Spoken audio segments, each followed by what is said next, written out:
Muy buenas, amantes del emperador, vasallos del rey silente y devotos de los poderes ruinosos. Bienvenidos a un capítulo más de Warhammer Historia. Hoy vamos a hablar sobre Nexoparia, este lore que es relativamente reciente de ver cómo va siguiendo, en el que vemos una batalla bastante guay en el que se enfrentan los ejércitos imperiales contra los necrones y que van a aparecer muchos personajes muy interesantes. Y nada, chicos, lo dividiré en dos partes para que no quede muy denso. Y nada, espero que disfrutéis de este vídeo, de esta mini dramatización. Y nada, chicos, un abrazo muy fuerte. Empezamos. Un número creciente de fuerzas de la Cruzada Indomitus se aventura en la sombría región, ahora conocida como el Nexo Paria, también llamada la Zona de Guerra Paria. A pesar de la impresionante reunión de los ejércitos de las Adeptas Sororitas, Adeptus Mechanicus, Ordos Xenos y Adeptus Astartes, apenas comprenden la magnitud de la amenaza que se cierne sobre este lugar. Una fuerza enigmática y siniestra emana desde el sistema Shendu, separando el espacio real de la disformidad. Esta energía se despliega como un manto de inquietud, arrastrándose de un mundo a otro. Los planetas que toca entran rápidamente en un estado de calma mortal. Una a una las mentes vivientes se asfixian y las almas se apagan como frágiles velas en la noche. El viaje a través de la disformidad del Nexo se vuelve casi imposible, mientras los navegantes buscan desesperadamente corrientes empíreas que apenas logran percibir. Las naves sufren fallos catastróficos en su intento de atravesar el velo enmarañado del Nexo. La comunicación astropática se distorsiona y se vuelve caótica. Solo la fe ofrece un escudo, aunque solamente temporal, contra la amenaza inminente. La inexorable expansión del Nexo Paria es obra de los necrones. Estos antiguos seres xenos con cuerpos de androide han comenzado a desplegar los primeros movimientos de un plan gestado durante eones bajo la dirección de Szareth, el último de los reyes silentes. Con la dudosa lealtad de un antiguo cónclave de criptecnólogos conocido como los Tecnomandritas, Szareth busca desatar un arma que tal poder que albergue las estrellas, erradicando por completo la amenaza del caos.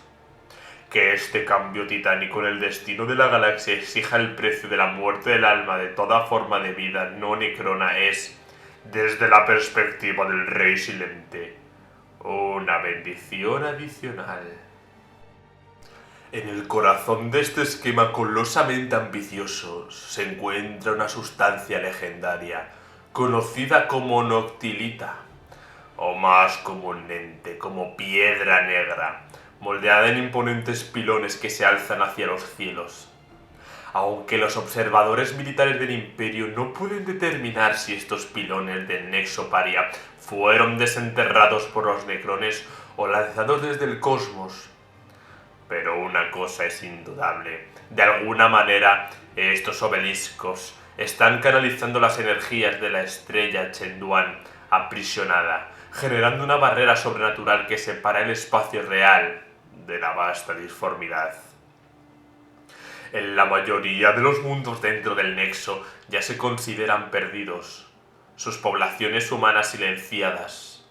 Algunos se han convertido en mundos fantasmas, envueltos en un silencio sepulcral, mientras que otros han sido transformados en superfortalezas xenos por las matrices de defensa necronas, extendiéndose con gigantescas fortalezas que abarcan continentes enteros. Los valientes contingentes de la Cruzada Imperial aún avanzan en estos sistemas silenciosos, con una fe inquebrantable en su armadura y en el sacrificio. Si los pilones necrones cayeran, tal vez esta pesadilla en expansión podría detenerse. Sin embargo, a medida que las batallas se intensifican y nuevas dinastías necronas se unen al Rey Silente, La situación se torna cada vez más desesperada. En las sombras, unos pocos privilegiados maquinadores dentro del Imperium albergan temores más oscuros sobre el Nexo Paria. Aunque se encuentra al sur del segmento Última, los rumores y los informes de ciertos sectores periféricos les resultan inquietantemente familiares. Una pauta se va delineando lentamente, como un mosaico sombrío ensamblado pieza por pieza. El destino de la galaxia pende de un hilo, con la amenaza del Nexo Paria extendiéndose como una sombra ominosa sobre todos.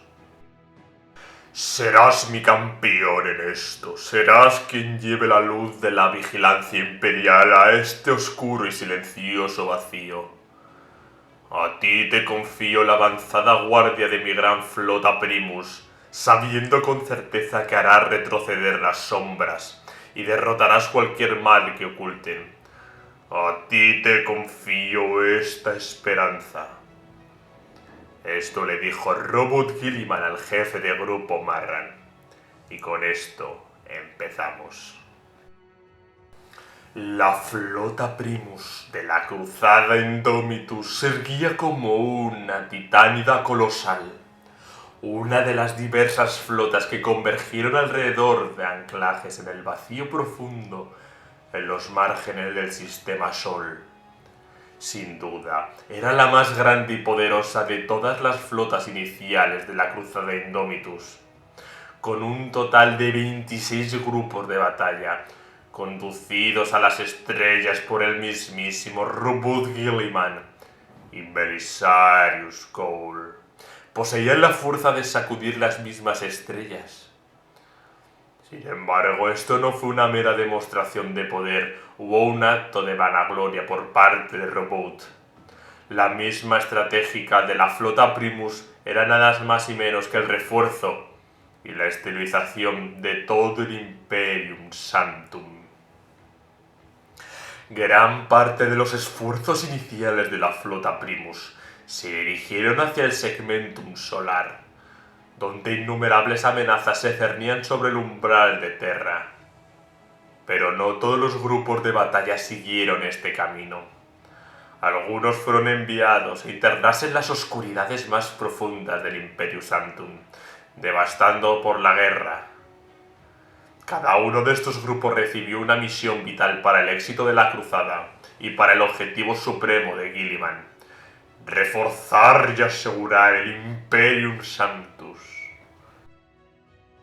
El grupo de batalla Erastus, por ejemplo, fue enviado a aplastar los cultos guerreros herejes del subsector Ispolin, quienes habían abierto una brecha en la disformidad, desatando legiones de demonios en los sistemas del norte galáctico. El grupo de batalla Noctus se dirigió a Armagedón con una misión envuelta en secretos, conocida solo por su maestro de grupo, Le Bon, y sus consejeros más cercanos. Luego estaba el grupo de batalla Callides, cuya fuerza marcial combinada equivalía a varias fuerzas menores. Su camino sería más extraño y lleno de misterios. A medida que los grupos de batalla de la flota Primus avanzaban por los subsectores devastados del Imperium Sanctum, se enfrentaban a peligros graves por la abertura de la Gran Fisura. Plagas empíricas, hordas de monstruos mutados, invasiones de marines del caos y sublevaciones de ilusos. Trastornados o poseídos por demonios eran enemigos comunes.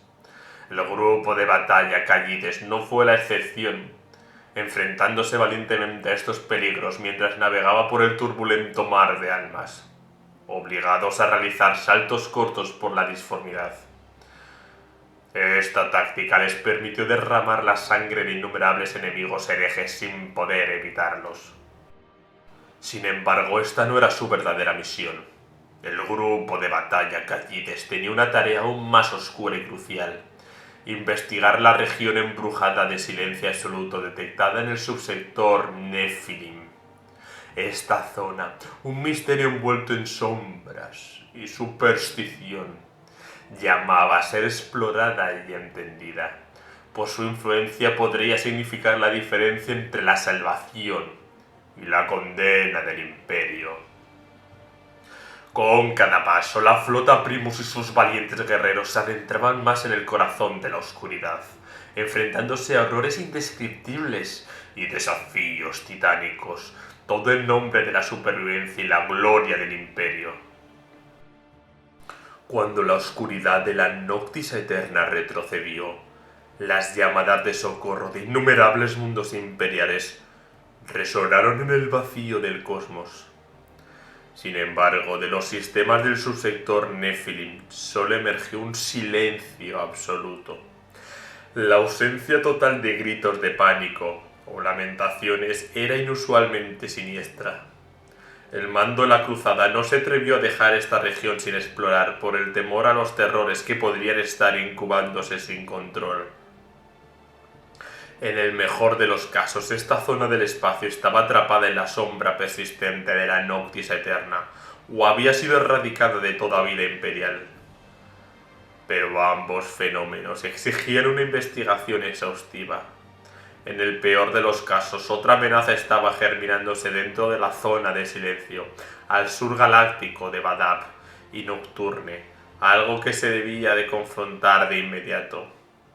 Esta era la misión del grupo de batalla Callides, y estaba bien equipado para cumplirla, liderado por el jefe de grupo Marran, un veterano almirante de la flota imperial conocido cariñosamente como el Toro Grox por sus capitanes. El grupo de batalla Callides se preparaba para adentrarse en el misterio.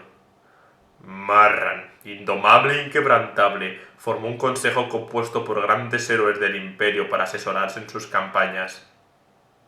Entre ellos se encontraban señores de los ultramarines, templarios negros y los vigías de la muerte, los nobles de las casas de caballeros de Terrin y Mortan, los príncipes de la Legio Castigatum y la gran inquisidora del Ordo Xenus, Kyria Draxus. Bajo la guía de Marran, el grupo de batalla Callides avanzó hacia la región embrujada del subsector Nephilim, sus naves cortando el vacío. Cada salto por la disformidad era un riesgo, pero la misión exigía este sacrificio y esta valentía. El silencio sepulcral que envolvía la zona del silencio era casi tangible, una oscuridad que parecía devorar la luz y la esperanza. La presencia de héroes tan formidables en el consejo de Marran no solo infundía confianza, sino que también proporcionaba un arsenal de conocimientos y estrategia. Los ultramarines con su disciplina y tácticas precisas, los templarios negros con su fervor indomable y los vigías de la muerte, expertos en cazar xenos más mortales, todos contribuían a la fuerza que parecía imparable. Los caballeros de la casa Terrin y Mortan, con sus imponentes máquinas de guerra, añadían una capa adicional de devastación, mientras que los príncipes de la Legio Castigatum comandaban titanes que podían hacer temblar mundos enteros.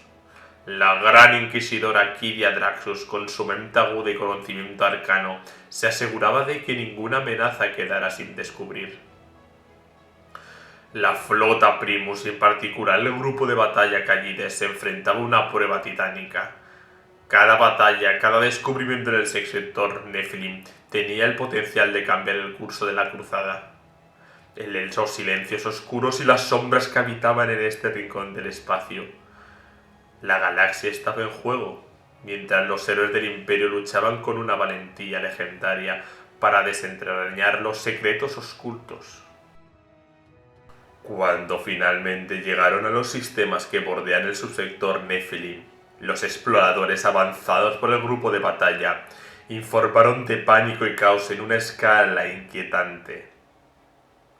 Los mundos estaban en rebelión abierta, no por deshacerse del yugo imperial o adorar a los dioses oscuros, sino simplemente para huir en masa. Los videntes llenaban los bococanales de advertencia con un velo sofocante que convertía las estrellas en oscuridad. En varios sistemas se libraban feroces guerras contra invasores xenos que luchaban no para conquistar, sino para escapar del sector Nephilim. Desviando contingentes para restaurar el dominio imperial en los sistemas más afectados, el grupo de batalla Callides se acercó a la zona de silencio antinatural que sus navegantes y astrópatas ahora podían percibir. Los incautos podían pensar que era una región, era un paraíso, pues las mareas de la disformidad parecían quedarse tan quietas como el cristal. Sin embargo, los monitores de defensa deriva y las estaciones del vacío sin respuesta contaban una historia diferente. Reforzando su coraje, la fuerza avanzó hacia la región del silencio y su pesadilla comenzó. Liderados por el jefe del grupo Marran, el Toro Grox, el grupo de batalla Callides adentró en la oscuridad. Los restos de naves destruidas y los ecos de antiguas batallas eran recordatorios sombríos de los horrores que aguardaban. En el corazón de la región encontraron estructuras necronas imponentes y ominosas, confirmando que los necrones estaban detrás de este misterioso silencio. Varios miembros del personal del jefe de grupo de Marran aconsejaron precaución, pero Marran hizo caso omiso. Robot Gilliman le había confiado la misión de despejar las sombras que ocultaban esta región. Directo como siempre, Marran no se detendría, ni ante los inquisitivos tecnomagos que querían estudiar los fenómenos empíricos, ni por las supersticiosas de sus capitanes, que advertían sobre los espíritus del vacío y la mala muerte que les acechaba. Con las tormentas disforme cada vez más feroces amenazando con destrozar las naves del grupo de batalla, Marran ordenó a sus navegantes que desafiaran las corrientes empíreas estables que cruzaban el velo reluciente, esperando que lo que hubiera más allá fuera un puerto seguro. Más allá de las brumas de la disformidad envolvente, las naves imperiales navegaron en una región de calma letal. Algunos de los psíquicos del grupo de batalla afirmaron que la disformidad misma estaba en calma. Otros percibían las mareas hirvientes del Empirio aún furiosas, impotentes más allá de las paredes de una cúpula de cristal fractalmente compleja. Otros susurraban que el grupo de batalla había navegado hacia el mausoleo inmaterial y temible sobre el que había caído una mortaja de seda, y se quedaba de que el polvo de su propia muerte inminente se asentaba sobre ellos dejándolos en la deriva. El grupo de batalla Marran ordenó un avance hacia la zona silenciosa desde el noroeste galáctico, distribuyendo contingentes para el frente imperial que acercara los sistemas de Paradise, Zeidos, Sentai y Vertigus. Cada punta del avance informó de una profunda sensación de inquietud en su ejército. Los navegantes, astrópatas y psíquicos de batalla se quejaron de verse sofocados y desorientados, luchados por mantener poderes que antes habían sido tan naturales como el pensamiento. Los tecnomagos advirtieron que el funcionamiento de los motores disformes requería cada vez más potencia para impulsar las naves de guerra imperiales. El mago Sanguinarius Casio, de la nave insignia de Marran, Golpe de Martillo, comparó la situación con la de un yate de dunas marciano cuyas velas de cristal de seda no tenían ni la más mínima ráfaga de viento para llenarlas. El pánico llenó los pasillos cuando sus campos Geller estallaron como cuerpos humanos expulsados de repente del vacío despriorizador del espacio. Ningún demonio cayó sobre las tripulaciones desprotegidas en estas desventuradas naves. Unos lo calificaron de milagro, otros se miraron con temor, inquietos por la ausencia de la catástrofe. Luchando por realizar cada asalto y acosados por los misteriosos fallos, las naves de guerra del grupo de batalla Callides siguieron avanzando. Vocoficiales, maestros de la Auspes y astrópatas, cada vez más preocupados, recorrían el vacío en busca de señales de presencia imperial. Los sistemas a los que viajaban deberían haberse asentado, y aunque detectaron el parloteo binario de los espíritus máquinas, no había señales de vida humana. Los bococanales y los conductos astropáticos habían enmudecido. El tráfico en el vacío era inexistente. Pero aún detectaron extrañas firmas de energía pulsando desde múltiples mundos imperiales. Cada una era tan potente que se sentía a miles de millas en el espacio profundo, pero su naturaleza, o lo que presagiaba, era un misterio. La situación se volvió más extraña y horrible cuando las fuerzas terrestres aterrizaron en los primeros mundos silenciosos. El malestar que afectaba a los guerreros del grupo de batalla aumentó, especialmente los numerosos regimientos del Astra Militarum. Los soldados se quejaban al sentirse observados y ansiosos solo para sucumbir horas o días después al creciente letargo, agotamiento y desesperación. Las ejecuciones por parte de los comisarios alcanzaron proporciones epidémicas cuando los soldados de la Guardia Imperial abandonaban sus puestos, se rendían o simplemente colapsaban, incapaces de responder o moverse. Los psíquicos seguían terriblemente afectados. Muchos se sentían sofocados como si jadearan dolorosamente bajo un torrente de agua del que no podían recuperar el aliento. Otros enloquecieron, algunos se quitaron la vida y pronto el grupo de navegantes y astrópatas del grupo de batalla se había agotado. Marran ordenó que todos los psíquicos supervivientes fueran asignados como escoltas de vigilancia, cuyo deber era proteger a los mutantes torturados de sí mismo y cualquier amenaza externa. El Adeptus Astartes, los vástagos de las casas de caballeros o los sirvientes de la Omnisía se vieron afectados por los que pronto se conoció como la calma. Eran más resistentes, pero no completamente inmunes. Solo las adeptas sororitas del grupo de batalla parecían inmunes. La condición de los mundos dentro de la zona silenciosa no ayudó a la moral. Complejos agrícolas, puertos espaciales, generadores, refinerías, asentamientos mineros, fortificaciones, incluso ciudades enteras, estaban vacías. Las fuerzas imperiales encontraron alimentos fríos en las mesas, como abandonados a mitad de la comida. Los servidores permanecían con los ojos muertos y en silencio, con su maquinaria aún operativa, pero sus componentes vivos retirados. Los vagones de tierra, plataformas mineras y transbordadores yacían donde se habían estrellados, como si sus pilotos hubieran perdido el control, pero no hubieran hecho nada para evitar la colisión. En algunos lugares habían producido muchos daños por incendios fuera de control o por la sobrecarga de generadores de plasma. También había signos de batalla, pero eran pocos y débiles y sus orígenes eran difíciles de discernir. Era como si billones de sirvientes del emperador simplemente hubiesen desaparecido, dejando vehículos abandonados a su paso. La gran inquisidora Kiria dirigió un esfuerzo por descubrir lo que había sucedido en los mundos en calma. Seguramente el mismo malestar que afectaba a los guerreros del grupo de batalla debía haber reclamado a estas personas. No sabía cómo habían desaparecido, y cada interrogatorio de espíritus de datos y registros de vídeo revelaba archivos corruptos y carretes de vigilancia borrados. Draxus tenía la sospecha sobre el origen de estos horrores. Había albergado preocupaciones antes de unirse al grupo de batalla Cagides, pero necesitaba aún más pruebas. Sus investigaciones revelaron fragmentos de verdad. En ciertos registros de datos detectó la presencia de patrones de energía necrona, reminiscencias de las viejas leyendas de la tecnología Xeno, capaces de suprimir la disformidad misma. Estas evidencias, aunque escasas, eran suficientes para confirmar sus peores temores. Los necrones, con su frío y calculado propósito, parecían ser los artífices detrás de la devastación del subsector Nephilim. La teoría de Draxus se reforzó cuando descubrieron un complejo subterráneo lleno de criptas y pilones, dispositivos antiguos que irradiaban energía antipsíquica, drenando la vida y la voluntad de todos a su alrededor.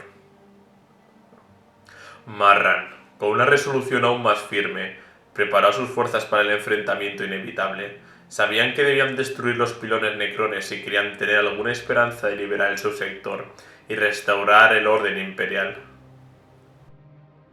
Mientras las fuerzas imperiales avanzaban, no sabían que los agentes alienígenas observaban cada uno de sus movimientos. Desde el interior de las dimensiones, bolsillos y a través de los motores de desocupación inimaginablemente potentes, los brillantes ojos androides de los necrones lo veían todo. observaban sin apasionamiento, pero no atacaban. Su maestro, o el que hablaba en nombre de su maestro, les había ordenado que no lo hicieran. Transmitieron cada observación a través de canales de radio cuántico, donde los Illuminors esceras acechaban como una araña en el corazón de su vasta red. El Illuminor observó con fascinación insecticida cómo los humanos luchaban bajo la influencia de lo que los necrones llamaban su matriz nodal contra Inmateriana. Sabía pronto que atacarían, pero por ahora Esceras seguía sus observaciones. El desencadenante de la guerra se produjo cuando una fuerza de ataque compuesta de escuadras de vanguardia de ultramarines desembarcó en el planeta Mesmoch del sistema Zeidos, enviados para investigar lecturas de energía anómalas desde las selvas parcialmente asentadas del planeta. Los vástagos de ultramar encontraron un gran pilón forjado de piedra negra. La estructura tenía varias millas de circunferencia y era tan alta que las nubes giraban de forma antinatural alrededor de su punta, raspando la troposfera del planeta. Los ultramarines no tuvieron dificultad en identificar las extrañas estructuras agrupadas alrededor de la base del pilón. Tampoco podían confundir las olas contundentes de energía entrópica que rodeaban la estructura. Reunieron información estratégica sobre el pilón y sus amplias defensas. Retenidos los protocolos de restricción de esceras, los defensores de la estructura no pudieron perseguir a los ultramarines mientras escapaban. Cuando el Illuminor se dio cuenta de que su mano había sido forzada, ya era demasiado tarde.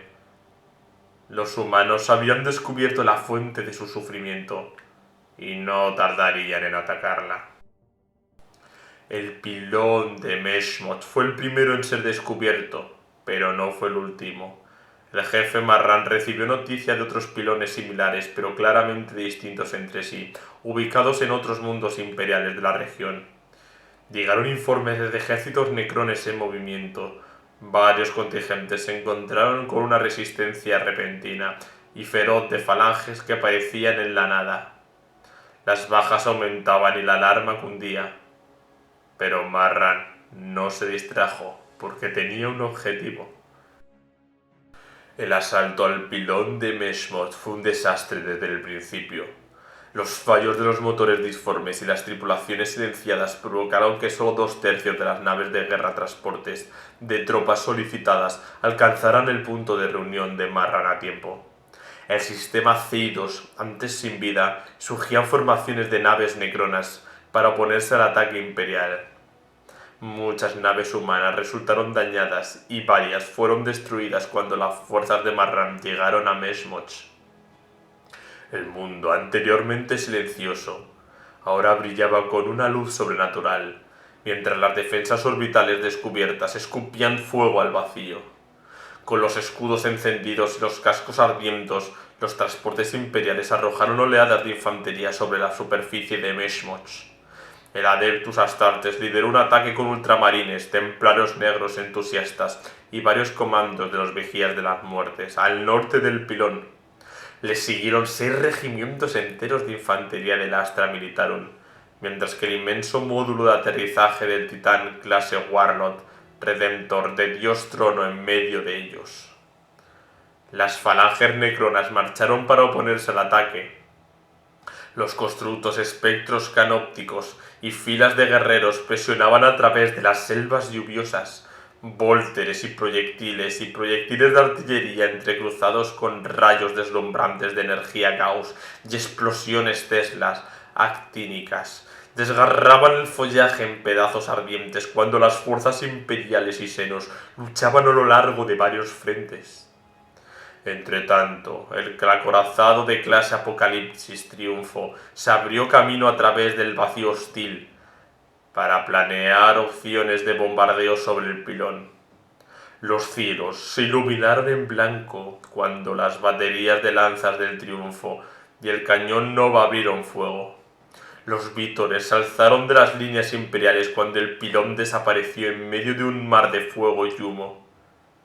Cuando el aire se despejó, vieron el pilón elevándose indemne en medio de la jungla en llamas, con las estructuras de su base a salvo. bajo escudos cuánticos que parpadeaban. El ataque terrestre parecía la única forma de asaltar el pilón de Mesmoch, pero también estaba resultando cada vez más insostenible. El Adeptus Astartes había abierto camino a menos de media milla de la base del pilón. La Guardia Imperial vacilaba bajo la influencia entumecedora. Cada vez había más soldados descorazonados o colapsados con los ojos vidriosos. Al ver la debilidad, los necrones desataron una ola de potentes máquinas de guerra desde el centro de estructuras piramidales alrededor del pilón. Los monolitos flotantes volaron los tanques del Lehman Rush y escuadras precursores con rayos de energía. Las arcas del exterminio escupieron rayos abrasadores que redujeron a los intercesores y a los marines de asaltos a cenizas.